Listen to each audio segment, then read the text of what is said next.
Hey guys, so I wanted to hop on and say happy weekend, and I hope everyone's being safe.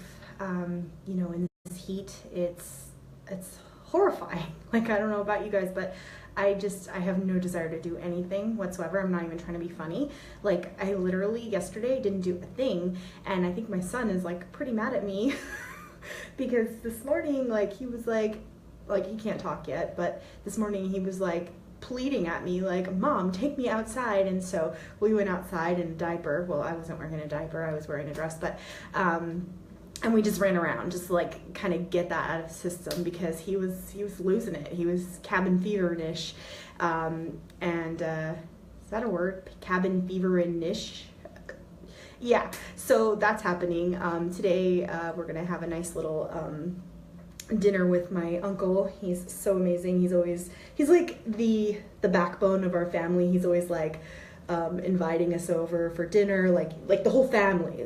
He's so brave. He'll like invite the whole family. I mean, that's not easy, buying that much food and and then the cleanup afterwards. It's always like, but he really loves it. He's always been the one to plan the beach days and do the silly things like go to the fair, and he invited us to Night of Destruction. I'm like, what's Night of Destruction? I guess it's like derby, bunch of trucks smashing into each other. I don't know, that's not for me, but we were gonna go, and then I didn't have the conscience to ask anyone or my mom to watch my son because it's her birthday weekend. Her birthday was a couple of days ago.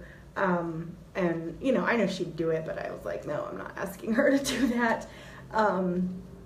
But yeah, so anyways, all I say, like, I really appreciate my Uncle Paul. He's such a family guy, and he loves his friends and having people over, and I strive to be like that once we can afford a bigger house. And that's actually what prompted me to do this video today. Somebody had called, what I'm doing.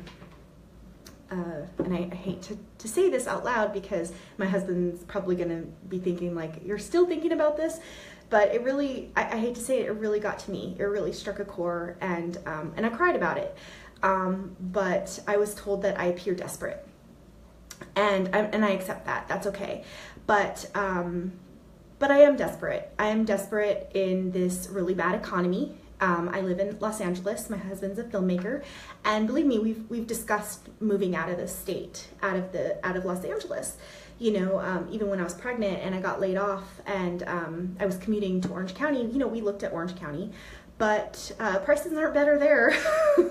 And and then we talked about anyways, we talked about a lot of things. There's this whole Santa Clarita argument that goes on and on and on, and Sean's friend even got involved with that one, and it got ugly. And I don't want a bad commute, and that's a sore subject with me because I've had really bad commutes in my life, and that's when my depression is at an all-time high. And I know everybody does it. Everyone commutes. It's hard, but desperate times call for desperate measures, right? And so we get in these places, and we need to do something about it, right? We have to take action because if there's something wrong, if we're in debt, if we're not making ends meet, if we're lacking, then we need to change something. And sitting around and talking about it isn't going to change it, right? Or complaining about it isn't going to change it. And so that's why, when my upline, the person that I signed up under, Andrea Kasimian, who's my coworker at AST, when she presented, I bought the products as like an indulgence, as like a, pat myself on the back for, because I had a lot of anxiety about going back to work. I don't know if all of you moms are the same way, but like I used to literally cry buckets of tears. Like I could not mentally put myself in that place where I could feel comfortable with, one, leaving my son with someone else, and two, like, how can I handle being a mom and working? Like, for me, in my mind, I couldn't grasp it, and it felt like too much. But then now that I'm doing it, it feels great. Ronan has like the best daycare on earth. I love his provider. I have like the best supervisor of my life. The position that I have is fulfilling. It's hard, yes, I have to listen to parents crying on the regular, and some parents yell at me, but, you know, finance is hard, and it's nothing I did wrong. It's just, you know, getting people into that place and finding what works for them financially. And, you know, finances are hard. You know, we have to make ends meet. We have to make a living. And God, I am sweating. This heat is insane. It's making me insane. Let me just throw some lovely, what is this one? This one's the retinol one. I use the reverse brightening. I don't know. I'm sure you guys, I've done enough videos and whatnot, but I use the reverse brightening. I'm getting to the end of this little tube. This one has retinol, and then the other tube has vitamin C.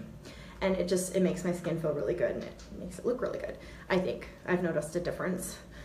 But going back to, you know, appearing desperate, you know, truth is I am desperate. I am desperate to have my son in a safe environment, growing up in a safe daycare, in a safe neighborhood. I'm desperate to, you know, be able to feed my son well. You know, make sure that he's getting all of those vitamins and nutrients that he needs. I'm desperate that he has the right tutors. You know, he's going through speech therapy right now, and, you know, I'm desperate that he is hitting those milestones, you know, so that he grows up to be a healthy and functioning individual. I'm desperate for a lot of things, you know, but it just centers around my family. So if I appear desperate, I am. I'm desperate to just be healthy and happy and surrounded by love, and to be able to give you love and to be a good friend. I'm desperate to feel beautiful, to be beautiful, inside and out. Gosh, what else? There's a lot of reasons I'm desperate, you know. I need these things, and so do you. You need to be loved. You need to feel love. You need to give love. You need to be happy. You know, all of these things are what keep us waking up in the morning. And if you're having a hard time waking up, we need to figure out why, you know. And I am sweating my face off. I feel like I'm in like one of those, like, I don't know, I watched Arrested Development, and yeah, let's talk. Hi, Robin. Yeah, let's talk, Michelle, later today. But yeah, the eye cream is great. But gosh, where was I going? Oh, Arrested Development. When they were doing those sweat lodges, that's what I feel like I'm doing it. And like all of the spiritual stuff's coming out. I'm losing it. So yeah, I am desperate. I'm desperate to be loved and happy and healthy and successful and beautiful. I'm desperate to have all of those things. Are you? Do you feel the same? I mean, that's what keeps me going, right? So yeah, I think I've beat this dead horse into the ground. Let me put some sunscreen on my face. Thanks for listening, guys. I love you. Bye.